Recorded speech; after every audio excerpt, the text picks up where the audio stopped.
Sadashiva-Samarambam, Sankaracharya-Madhyamam, Asmadacharya-Paryandam, Vande Guru-Paramparam, Sakana-Vavadu, Sakana-Punaktu, Sakavidyam Karavavakai, Tejasvina Vadidamastama Shavake. Om Shanti, Shanti, Shanti.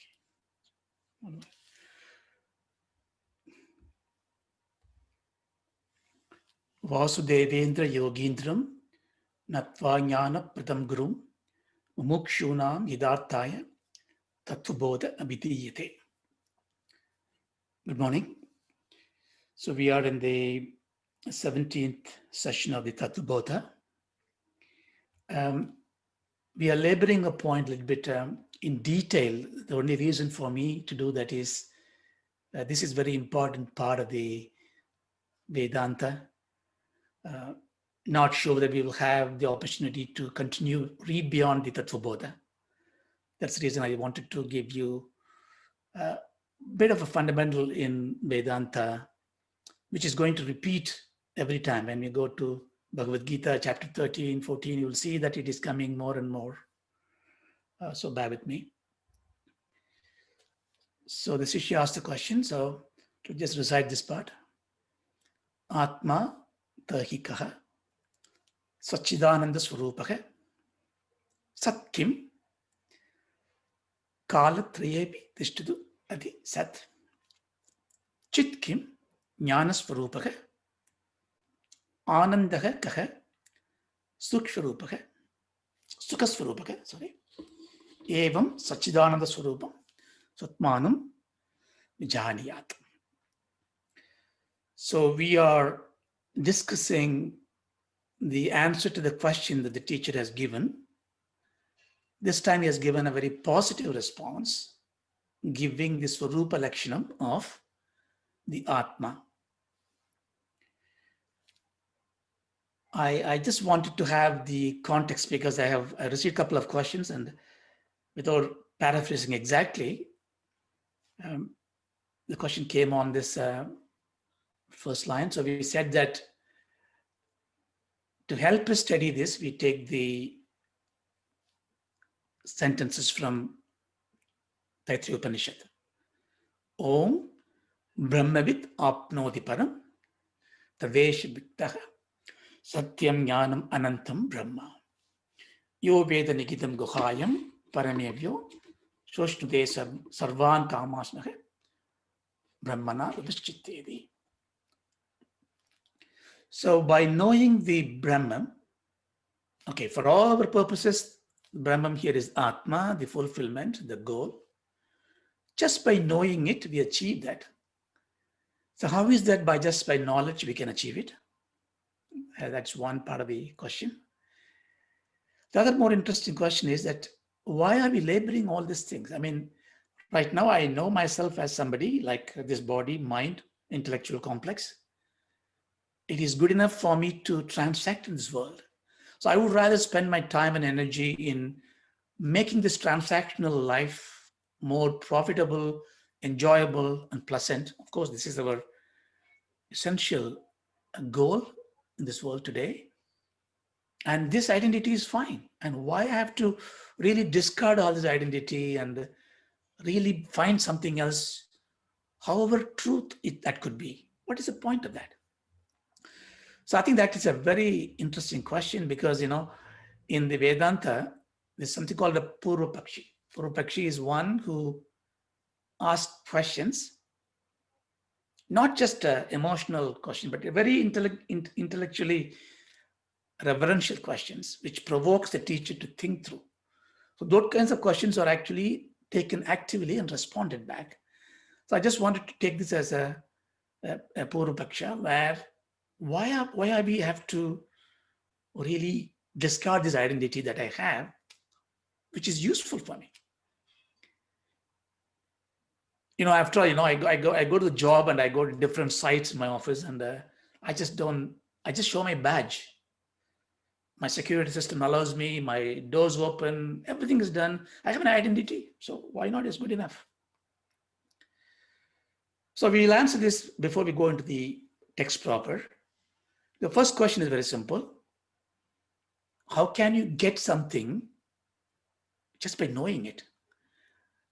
Everything has got an action to do, is it not? So we learn. I mean, if you want to be a healthy life, you read the yoga books, and you listen to the yoga lectures, and you learn everything. You will not improve. You have to do that into action. Application of knowledge is what is being taught in the schools on the work. You want to learn to cook, you read the cookbooks, you go to the Google and get all the knowledge. Food doesn't come. You need to cook. But here, the ultimate fulfillment, param, just like that, by knowing it, you get it. So I think the proof is in eating the pudding. So I would not dwell too much on it. I just draw the example I gave you before as well, which it may resonate in many of you who wear glasses, like if I put my glasses like this and going around and looking for it, and you say, look, Raja, it's on your forehead. The moment you tell me, of course, I'm embarrassed and feel shy that I was stupid enough to ask this question, but I get happiness. I got it now. What was lost is actually not lost, it's I have it. I didn't do an effort, but just by knowing it, Karna was in Mahabharata, is the adopted son of Radha. So he called Radheya. But when Bhagavan Krishna tells him that you are not the charioteer's son, you are the part of this Pandavas. And of course he argues and he finds, once he realizes that very moment, he is the Kshatriya, he is the prince. He doesn't need to do any effort. So that's how I think the first question will answer it. So therefore we must have Shraddha by knowing it. But if you want to put logic to it and say, no, I must do something, then I would say the action that you do is the act of knowing. Shravanam. Shravanam, that we are now hearing and listening. This is, I think, the Shravana Vaibhavam is the most profound, most important one. Listening, you see, in the vision and the smell, you can even control it. You can by closing the eyes, but hearing is very difficult way, because there are many disturbances that comes through internally and externally, will drag your attention away. And especially in a Vedanta, when you do the Atma Vicara, Shravanam, active listening, is all what is needed. Sometimes the intellectual scrutiny helps, but it is not needed. It is just this anubhav, just by, like Prakalata when he was in the mother's womb, it's just anubhav that gave him this knowledge, not the intellectual scrutiny. So just by listening, it sheds away the darkness and it comes out. Therefore, if you have to do an action for this particular objective to be achieved, the action is to active listening. So let us, hopefully, I mean, if our Purva Janma Punya is there, if God's grace is there, Guru's grace is there, when you are on a satsang, when you listen to some truthful lectures, it may just click, you may just get it. Or it may come in a few sessions, or it may come in next Janma, but at least the door is open.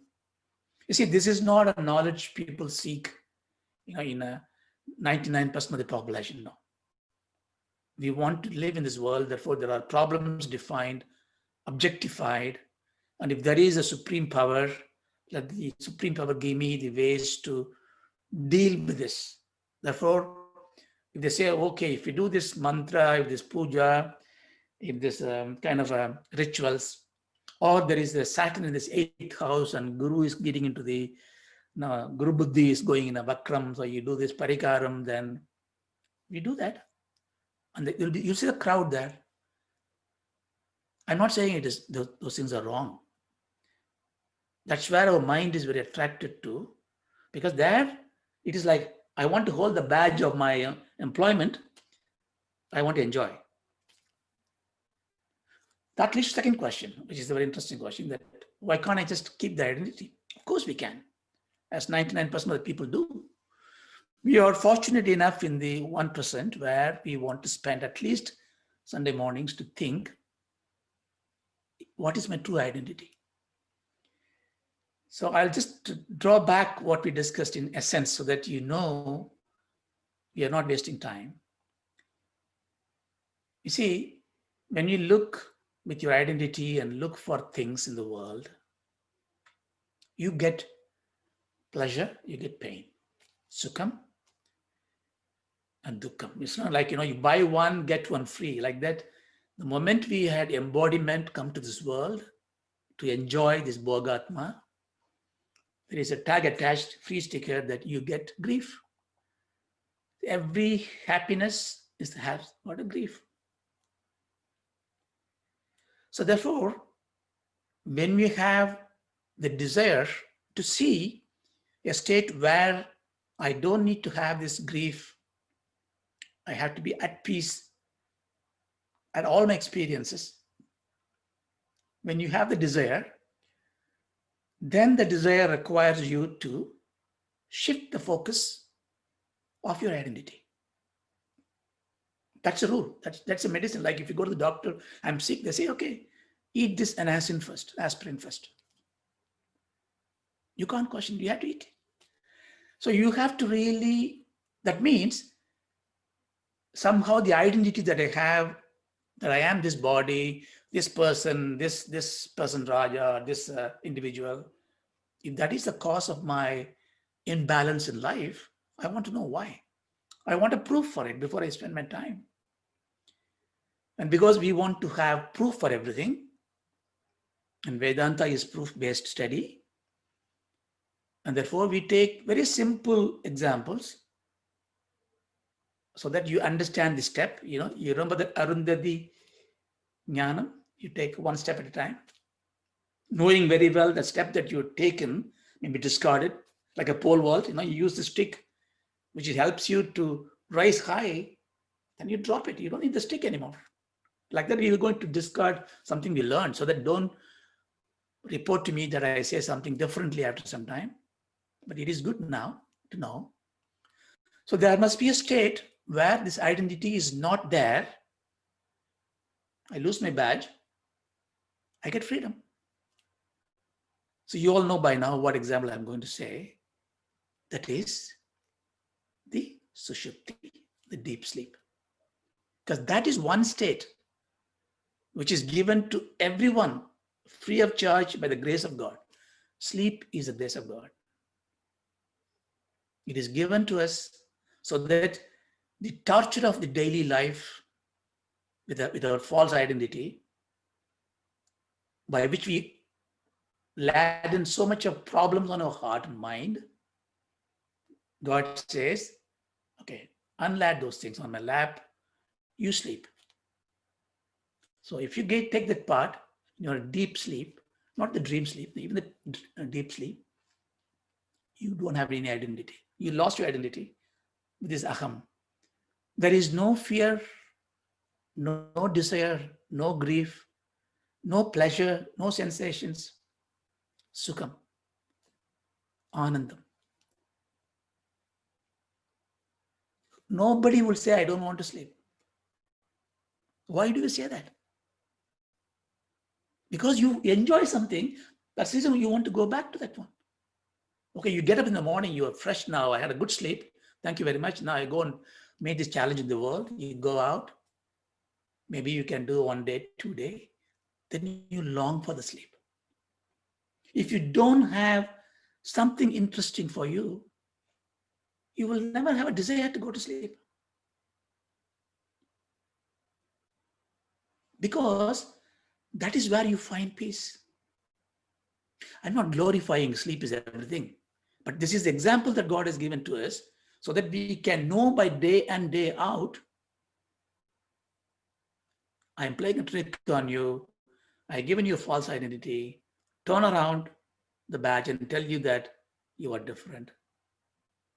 To reinforce this point is what the sleep is given. Of course, the sleep is ignorant. We do not know that we are happy that time. If I ask the question, when you are in a deep sleep, Are you there? Are you still there? Do you exist? Your identity is gone. But if you say, I don't exist, be with me very closely. Listen to this carefully. If I say I'm not there, then when I come out the next day, I must be completely different identity, different personality. No, I have a pretty big remembrance. I have all those things. I am able to say I slept very well. Therefore, I exist there, maybe not with all my faculties of knowledge. Well, that is perfectly right. So all your knowledge is this expressive knowledge, in which you can express and deal with this vyavakarika prapancham, the transactional world, which are the two parts, the sukshma sarira, the subtle body, and the sthula sarira, the karana body, the gross body. They are not more entangling anymore. They are at a distance. So therefore, the cue therefore is, if I want to have the kind of a peace, I must be distinct. I know I am distinct. I must know I am distinct from this body, embodiments, but the ability to use them because I need them anyway. Because bhoga ayatanam, bhoga sadhanam. Therefore, I need this body and mind in the transactional world. I'm not going to, I'm not seeking death. I'm not going to renunciate, run away. I want to enjoy life. So please be assured, just because you are coming to Vedanta class and you're seeing the, great saints of Ganges and going after them, don't need to be worried that you will discard the world and run away. No, you want to pick up their strength tool set so that you can enjoy this world. Therefore, like I am able to do by dismantling my body, mind, intellect attachment, even for temporarily for the deep sleep state, it gives me two things. I am able to do it. I am able to detach myself. I enjoy. I do not know I enjoy the time of enjoyment. That's the difference. Therefore, the moksha, which is fulfillment, should be that in which I am completely aware all the time. I am that supreme bliss. It is called I don't have the word in Hindi or Gujarati, but I know in Tamil it's called Arithuil. Sleep where you know everything. Like what Lord Mahavishnu is lying down. He's not sleeping. He's not having rest. He is in a yogic position of all-knowing sleep. Like all these great saints, Buddha is off eye closed, Shiva, Arithuil, knowing everything, but in this sushupti state. It's called Turiya. So therefore, I try to give you this answer because this is an interesting question, and it also lead me to the important part we discussed today. So the search for Atma is today, or this context, we are only searching for nothing esoteric. We are not talking about Advaita, Dvaita, Vadas. Don't worry about all that. They're all only intellectually interesting one of very little use. All these schools are having the same position that you are Atma. They have differences in how the Atma relate to the God. We will study in the Tattva Bodha later. But today, we need to move from I am not, from the Jiva Bhava to Atma Bodha. Bhava means attitude, that I am this body, mind, intellect, complex. No, I am the holder of all those things. I am Atma. That's what we are trying for. We've gone through this exercise, and then we know what we are not.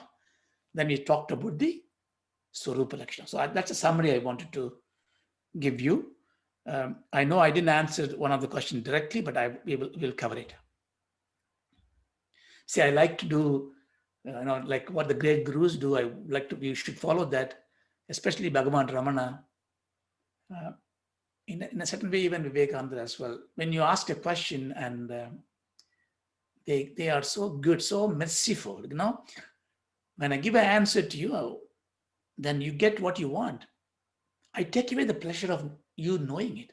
I've given you the output, but I have deprived you of the joy of discovering for yourself. So it is not really a great service to the student or a questioner. So the best thing to do is to turn the attention of the questioner to a place where he can find the answer by himself or by herself. Then the joy of you discovering, assuming that you don't get garvam by that, you still have the vinayam because you've been reoriented towards the solution space from the problem space. Then when it dawns on you, that feeling is so good. Like my father used to say when I was young and I was trying to learn some slogas or poetry or something, and he would say, yeah, you know the language, right? You know the dictionary, you got a dictionary, go and figure out yourself first. Even today, I try to follow this. It gives me pleasure. I think you can do the same thing. Read it first. Take your own understanding of what it is. Struggle it. Take a dictionary if it's a different language. Formulate the meaning of it. Then you keep it in your mind and you go and listen to the teachers. Then you see it's you may have something discovered more than what the teacher tells you sometimes beautifully, or you find a very different perspective of it. So same way here, we've gone through this Satyam, Jnanam, Anantam, Brahma. I have given you a little that I know so that you have the domain of solution space.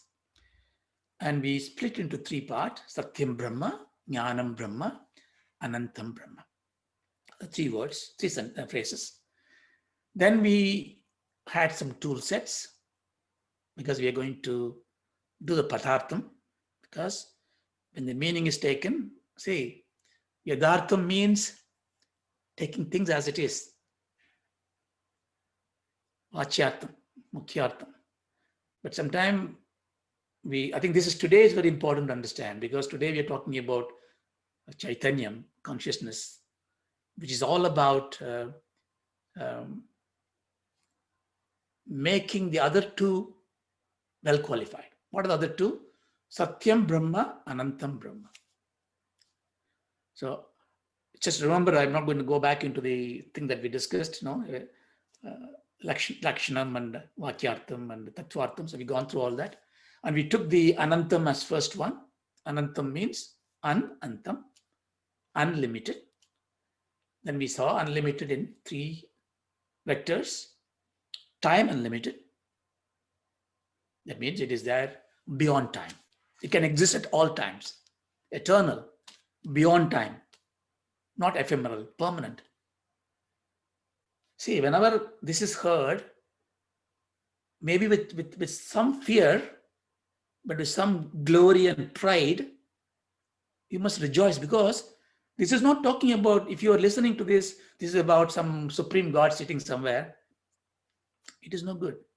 Okay, you can listen to Bhagavata Purana or some lectures about Paramatma somewhere and Varnanas, and you can enjoy it.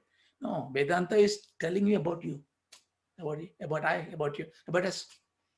So this unlimitedness, even though I don't comprehend fully, it is my state. I am unlimited.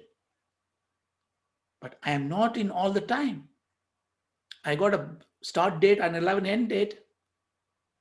So how is it? So we have that question. We need to prove we are not. Space, I am here. I am not in your house. How am I unlimited? But we are getting a definition now. We'll see how it is. Then the third one, which I think is very clear, I think we understood. Vastu aparichinna, objectivity unlimited. What is objectivity unlimited? Means you cannot be bound by certain qualities or guna that you are this. A computer is not a book. Bookness is there in book, computerness is there in computer. They are two different things. Because I'm able to define them, they are finite. Therefore, it cannot be the Purna. So therefore, If you are able to define me as a 5'7" dark, bad looking, this is the person that you tell me, all that is limited. But I am Anantam. All the definition you're putting there, objectivity, is not me. So we saw that Anantam. Then we saw Satyam, Brahma. Here we look at the Satyam. Satyam means that which exists all the time. So what we do, we analyzed it. We analyzed into existence of everything. The isness, asti, astitvam. It's always there. A book is there. I tore the book into papers, pile of papers. The book is gone, but it is in the form of a paper. Paper is there. Paper is, you set fire to the paper, it burns, and ash is there. So ash is. So if I tell you that book is, the ash is the book, you will not accept it because I am pointing you to the form which doesn't exist. But the existence continued. Therefore, we split this into two major parts, or maybe three parts: Nama, Rupa, Sattva. Nama is a name. You need a name to hold on to any knowledge. There's nothing that is nameless except you, except me, except I.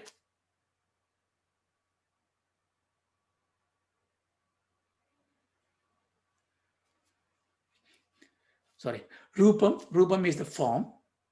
It is not just it's color, form, everything. Objectivity. I'm not that. Sattva is existence. So we saw this in the three angle of it, Nama, Rupa, and we put the Nama and Rupa as one bucket and called it Mithya. Not non-existence, it is existence temporally. And therefore it cannot be unlimited. The Anantam definition destroys the Mithya in this case. Therefore I must hold on to Sattva. Therefore Sattva Brahma. I know. So I think we saw up to here. Now, existence is being, unlimitedness is being unlimited. So therefore these two talk about a state of existence. Maybe.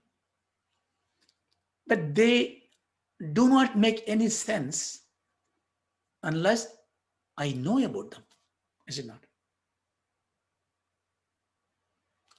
Why do you say there is a book? Because you know there is a book. Therefore, the most important part, because everything is important, but to build my argument, I say, is to be aware of the Sattva and its state of Anantam. So therefore, Jnanam is Brahma. So if I don't have this Jnanam component, then I would be able to pull it together. It doesn't mean if I don't have a Jnanam, it does not exist. You remember, unknown still exists. But when they come into this consciousness, it is fulfilled. So therefore, now our task is to analyze. Here, remember, we are now understanding what it means. Then we are going to apply this to realization. That is your problem space, your solution space. And we are going to gain a lot of tools to put yourself in solution space. No teacher can teach you. The teacher's grace and the God's grace will guide you there. And this is the pradigna that we must take. Otherwise, this knowledge will be helpful, but not providing you what you really need. Therefore, that is the kind of nididhyasana we should do, and we will do that. So let us now go to the next one, Jnanam. So we look at the general definition. Jnanam, again in Sanskrit, every word has got so many different meanings. So I'm going to give you a simple literal meaning that we are used to, and I'm going to build it upon. So Jnanam is knowledge. So we're going to use the English words because we are speaking in English. Obviously, there are limitations of it. So therefore, where there are limitations, I will tell you what limitations we are looking at it. So knowledge means what comes to your mind. When I say somebody is knowledgeable, you'll say, knowledge of what? So I'm aware of what? So the objectivity comes very quickly. You have to be knowledgeable about something. Therefore, that is an implicit understanding. Knowledge means it is knowledge of something. Now, I'll ask a question, keep it in your mind, and then you will find an answer for it. That means if I don't have anything to see, is there not a knowledge? If you say knowledge of a car, I have a knowledge of a car because I see the car. The car is not there. Do you have the knowledge or not? Keep this question in mind. The other inference come out of this is knowledge means, it's a modern world, we know all technology, information. It is information. You need to have information that is knowledge. In any form you take, when you listen to a lecture, you get information. When you are going to the medical doctor and ask for your health advice, you get information. So we deal with information. It's called an informational world, is it not? Everything is information driven. The information is knowledge. We come to the point, even the very learned people in the industry say, yeah, I am informed, therefore I am knowledgeable. If information is knowledge, British Library is the most knowledgeable entity in the world. Google will be the most knowledgeable entity in the whole world. It's got all the information. But we we say, I am sad, then I am suffering. Then when you ask the question, I mean my leg is hurting, therefore I'm suffering. So therefore, we mix the I and my. We also mix the information with knowledge and even sometimes intellect as well. Let's say one at a time. So knowledge. So how do I get knowledge? Therefore, I must get certain information coming to me. So it's all this that comes to you. The buffer or the handler is called the manas. In that, when the object of knowledge comes in, it creates an impulse. It's called vritti.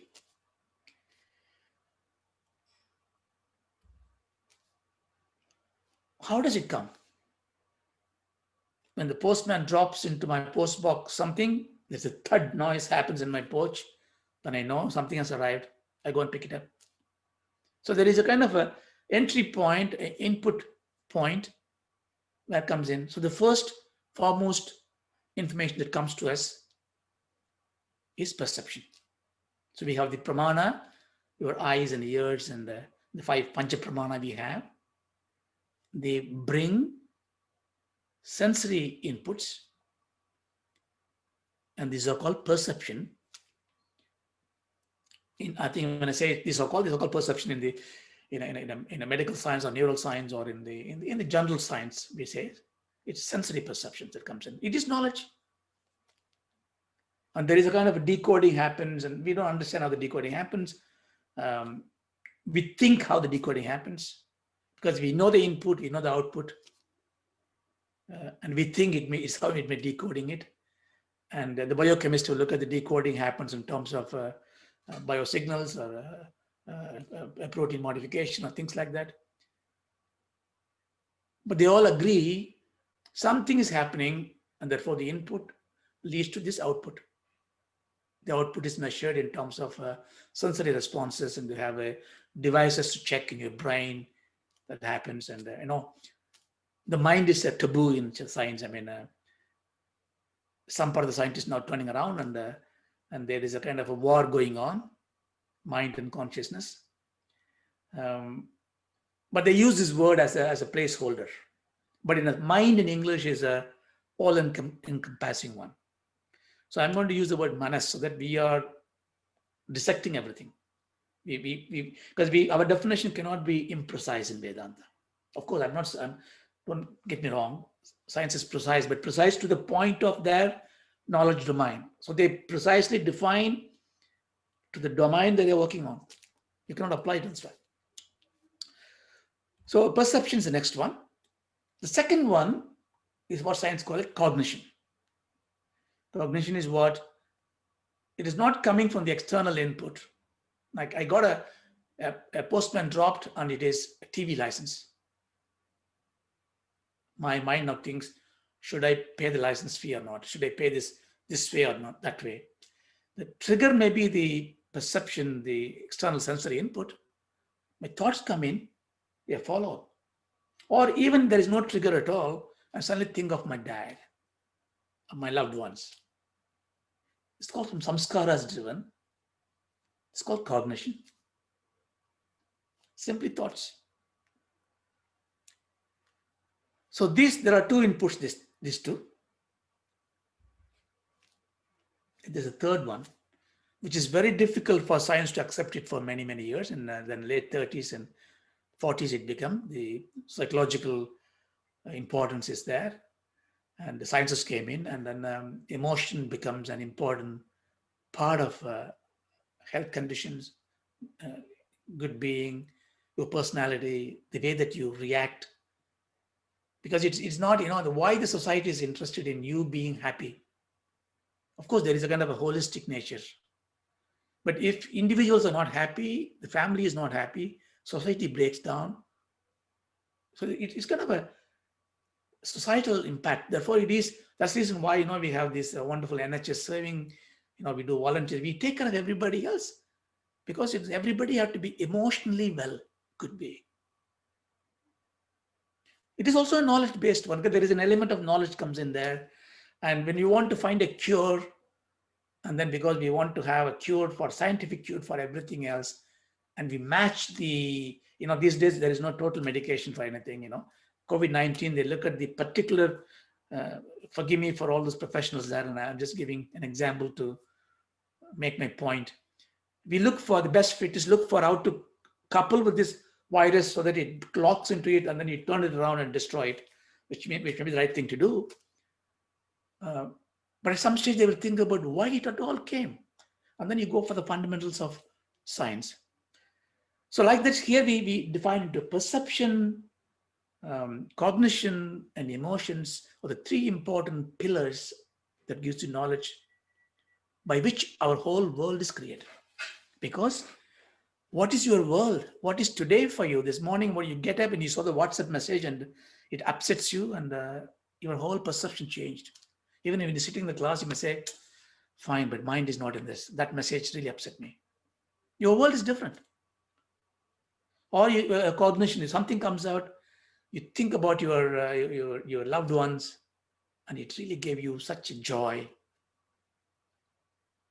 See, all this is in a way jnanam, knowledge. What is that to do in Vedanta? This is where the difference comes in. All this are happening. You are able to see that I have this perception, I have this cognition, the emotion. We say, in Vedanta, we say, all this is done by a sakshi, a witnessing sakshi. So when it says witnessing, it means it is unattached. It is not attached to the perception or cognition or emotion, but it makes, knowing is one thing, the power to know is something else. You understand? Doing is a power. The power to do is a different power. Ichcha Shakti, Kriya Shakti, Jnana Shakti. Now we are not talking about doing, we are talking about the power to do, the power to know. Without which perception is not possible, cognition not possible, emotion not possible. If something is necessary and sufficient, then it is the cause. If it is a cause, the cause is reflected in the effect. Karyam is Karana's altered name and form. A golden necklace is a gold in particular form. There is a very recent science in a Perpetual Institute of Physics in Canada did something about things are in this space. Therefore, we are looking for objects in the space. We divide this neutron, proton. We go down into this quarks particles, and when doing this, we ignore the space. It's just a shopping bag. The child, when you come back from the office or the shopping center, it looks at the bag. It's looking for objects inside the bag. The bag is immaterial to it, because what is inside of it. And this is like, in the Light Sense, I'm telling you, I think there's a Birbal story, you might have heard about it before. Now he's going there, and I think he's got a task of finding the fools to the king. And one of the instances, he finds somebody searching for something under the light. He goes and asks him, should I help you? He said, yeah, please help me. What are you looking for? I lost my ring. So Birbal also goes and look for it under the lamp. After 30, 40 minutes, he couldn't find it. And he says, are you sure you lost it here? I said, no, I didn't lose it here. I lost it over the bush there. You see the bush? I lost it there. And he said, well, if you lost it there, why are you searching it here? You fool. And he responded back to Birbal. He got very offended because he called him a fool. I said, you fool. Don't you know you have to search under the light? So what he said, if you look at each statement, perfectly valid. You search, if you lost something, you search under the light. You lost something, you search where you lost it. But independently, they make, inappropriate means to achieve it. So Birbal thought, he is not only the fool, I'm also, in a way, falling into this trap. So you need to really take the light to the place where there is, this is common sense, right? I think Vedanta always gives you the most trivial, silly, apparently silly examples, because there is a truth in it, the beauty in it. It'll just shake you up. Many a times, equipped with a lot of knowledge and ability and thing, we are like that fool, searching for what we want to search in a place where we feel comfortable for us to search. No, I learned about this Yogasana. Yeah, fine. It's fine. You don't have to do it 15 times. I know I watched this Ramdev Swami. I think he's really laboring his point to teach every day. I don't need to do all this. My knowledge is better. I can just do 3 times. It's good enough. It's all in the mind. Right now we have this kind of a very articulate, we are very good in words, and we are very good in convincing anybody with our viewpoint. It's fine, but if we convince ourselves, that's the problem. We convince ourselves, that's good enough. When you say you do this puja, you do this way, this is the method of it. And we apply the logic of science and rationality. Come on, why should I take this, ring the bell and use this deepa like this? 3 times, with the right hand. So what's the point? Why can I do my left hand? Can I not do it? What happens if I don't have the right hand? Won't God accept it? We bring this rationality to miss the point why it is said. Imagine you just follow that rule. If you go to you go to the military, you want to join the military forces, you have to stand straight, attention all the time. Why should I? What attention going to help me in shooting the enemy out? You can't ask the question. You have to have the discipline of it. But the discipline puts you in a mindset where your perception, cognition, emotion are all untouched by the role play that you need to do. Because all these are interesting things that you need, but if you're not careful in handling them, they redefine you. Your cognition, your thoughts, and the day I saw this person, I saw So I saw Raj in this place, and he didn't smile at me. He looked at me and he didn't smile at me. Perception comes in, cognition comes in. Oh, I think he is always like this. He doesn't care. Only he wants something, he talks to me. Emotion comes in, anger comes in. I changed my personality towards him. I lost the plot.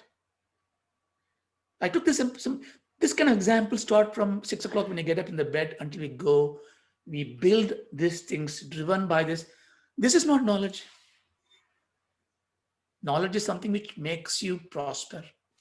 These are all nonsense. These are all noises, interference. Now, like when you're on the television, you switch a channel and there is nothing transmitter or your tuner is not good. You see little noises. It's called electronic noises. There are information content there. That is, it looks like all jittery, numbers and dots. Every dot has got information. It content all kinds of radio waves.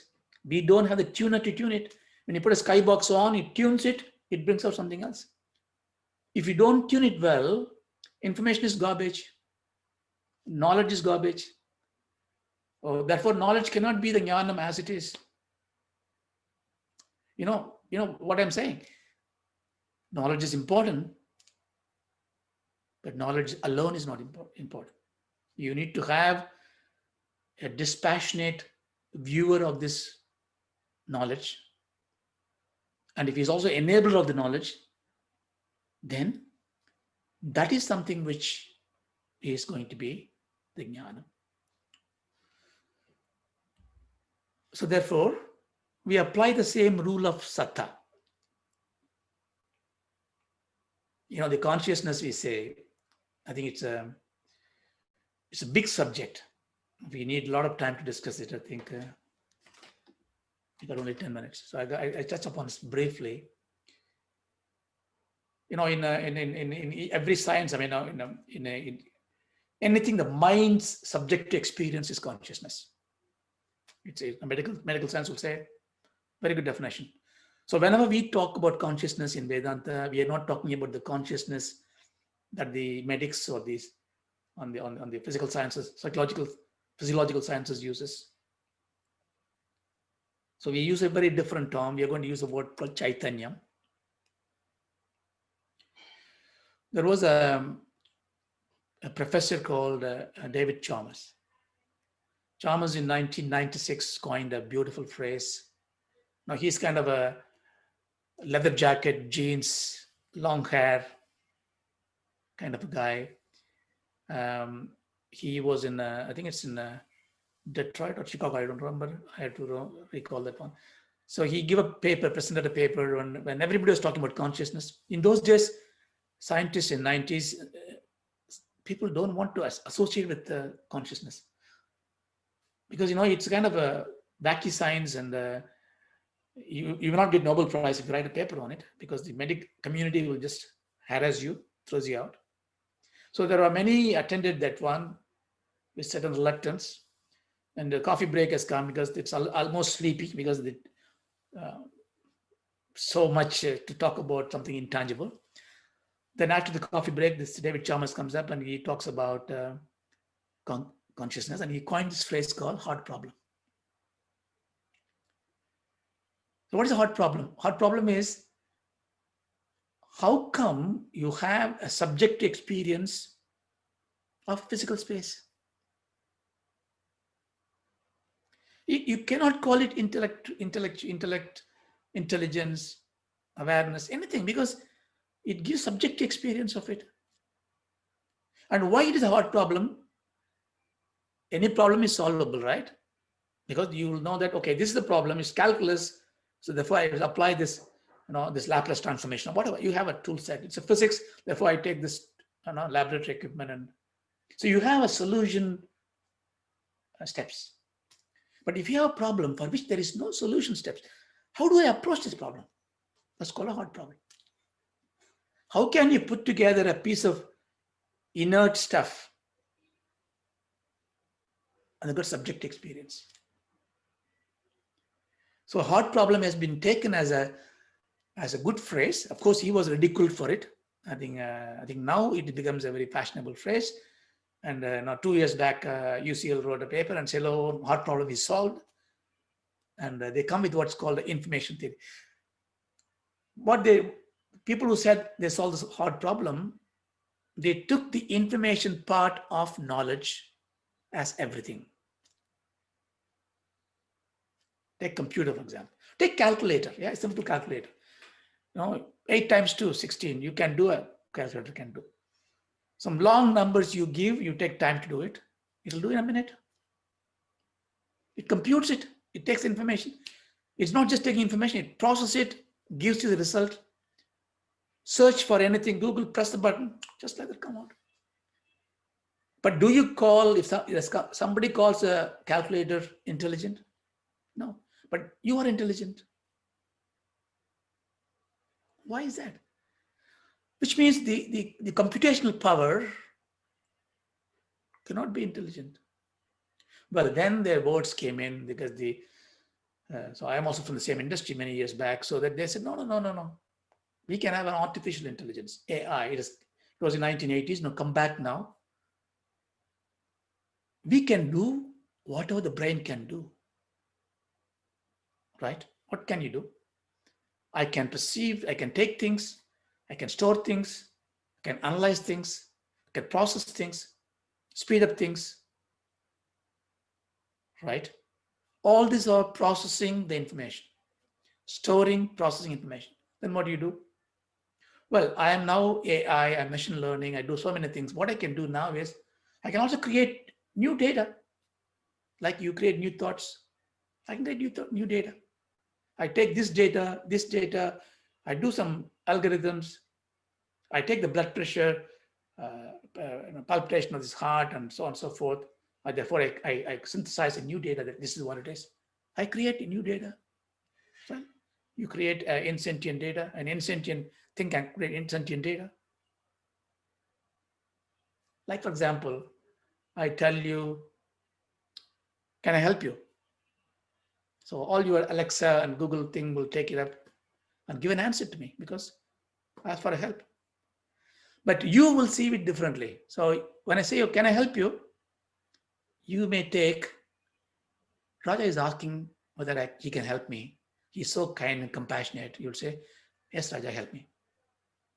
Or you say, he's very sarcastic. He thinks I can't do this because my tonal variation is slightly different.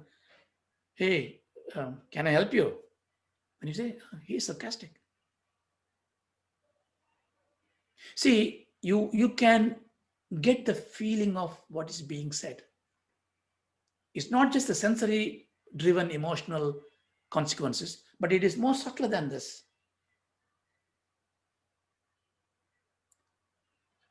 This is happening in mind, you say. Yes, it's happening in the mind. Therefore, it should be part of the mind. It should be psychology. It should be, yes, it is. But how does this mind functions?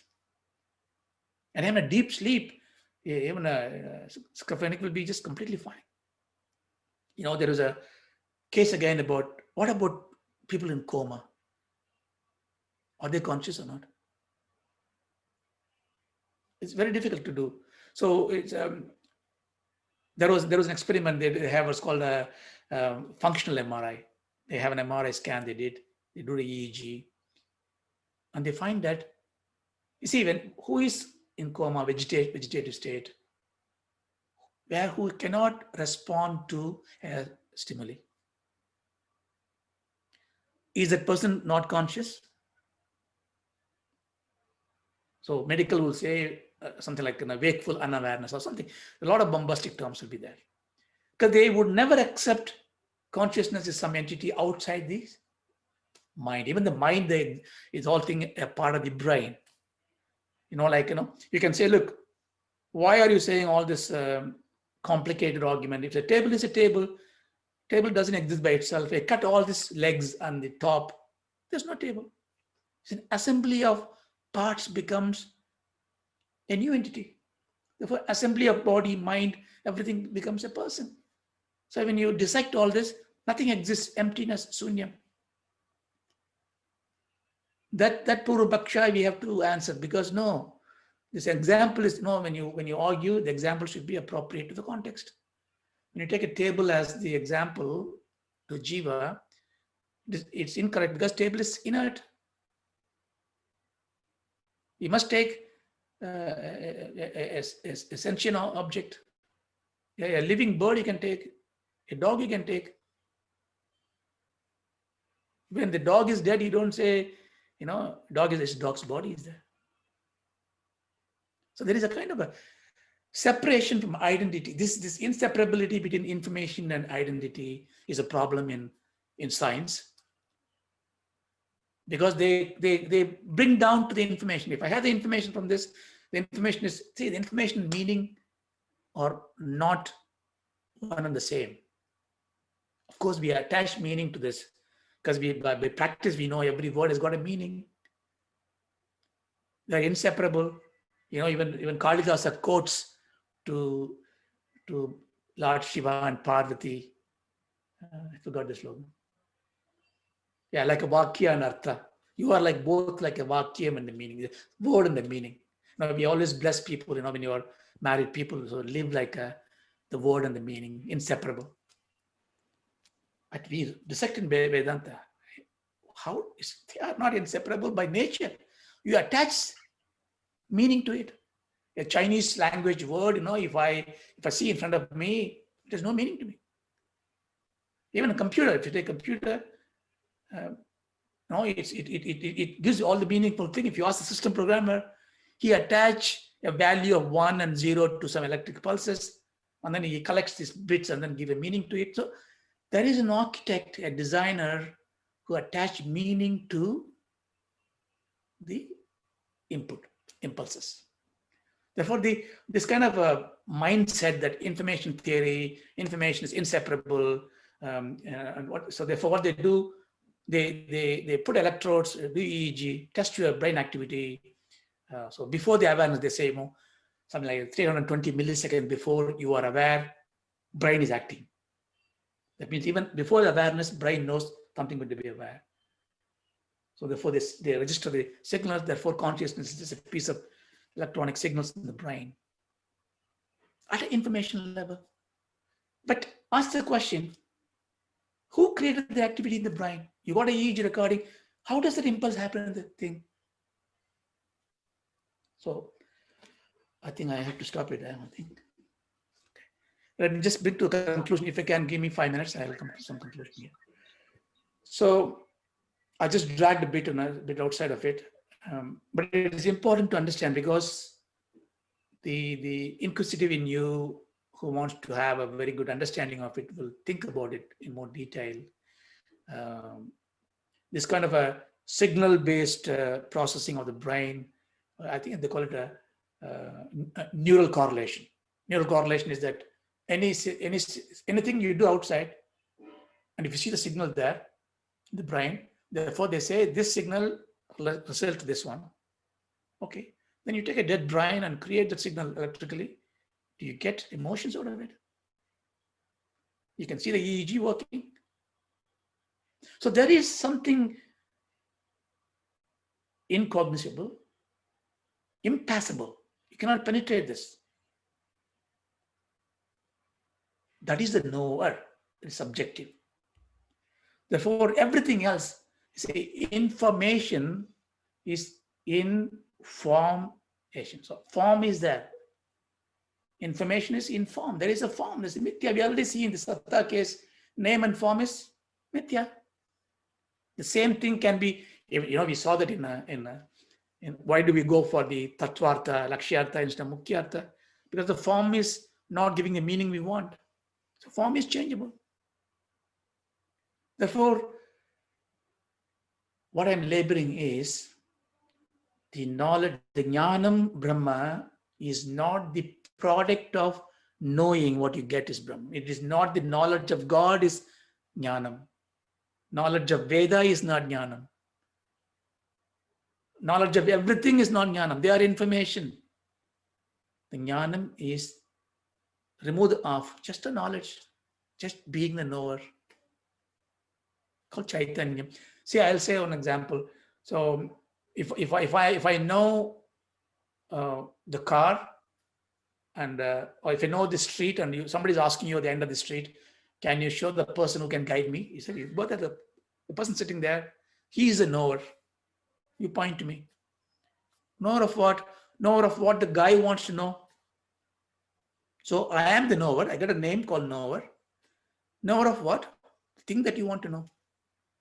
So next person comes, he wants to know about Tesco's shopping list. So I am a kind of a Tesco's agent, for example. I know about Tesco's pricing. You say, go to the person, he's a knower. He comes to me, I say, I am the knower of Tesco stuff. So I present myself as a knower of something, but there is nothing off. If I don't have the object to show, do I exist or not? There's nothing to know. There's no object. Everything is removed. Have I gone? As a knower is gone. I exist. That knower, see, now I'm transgressing from the knowledge to knower. It's not a gender specific, just I wanted to give you, it is pure knowledge. The pure knowledge, I call it a knower because I want to worship him in me. He is always there. He fills this, my anantam condition. He's always there. Ever, timeless, spaceless, non-objectifiable. All the box ticked. That is consciousness. In English, we call it consciousness, not the definition of science and medics, Chaitanyam. For the name and form, we go back to the same thing we studied in Satyam. Name and form is a karyam, is an effect. Consciousness is the karnam. So what do we do now? Name and form is mithya. We will cut it. That's not we are referring here as a Brahman, but the consciousness, which we call it a chit, we call it Chaitanyam or a chit. Remember in Tattva Bodha, Satchit Anantam, Satchit Sukham. In Upanishad, Satyam Jnanam Anantam. Sat is Satyam, Anandam is Anantam, Chit is Jnanam. Chit, Chaitanyam. Chittam is different. Chittam is memory. So I want to stop it here. I have thrown so many things on your court. I have given you the solution domain for you.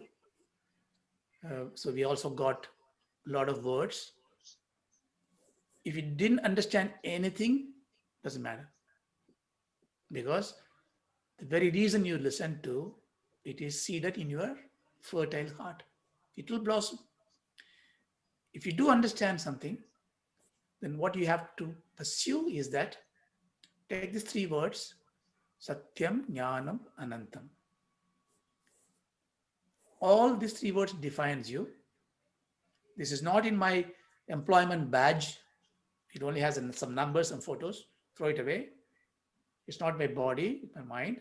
Therefore, how am I going to be this? Please do contemplate 10-15 minutes a day. In the next session, we will conclude this and take it to the next Vicharam, what we are going to do after this. Okay, this is all fine. I got some theoretical knowledge. I really want to know, how am I going to connect to the world and to this world, and to this God? So we'll take it there. Om Shanti, Shanti, Shanti. So I would say Shanti Pada, but Natuji is here today, or? No, Ramesh can do it. Oh, Ramesh can do it. Okay, hi. Hi, guys. Okay. Om Asato Ma Satgamaya. Om Asato Ma Satgamaya. Tamaso Ma Jyotirgamaya. Tamaso Ma Jyotirgamaya. Mityor Ma Amritam Gamaya. Mrityor Amritam Gamaya. Om Shanti Shanti Shanti. Om Shanti Shanti Shanti.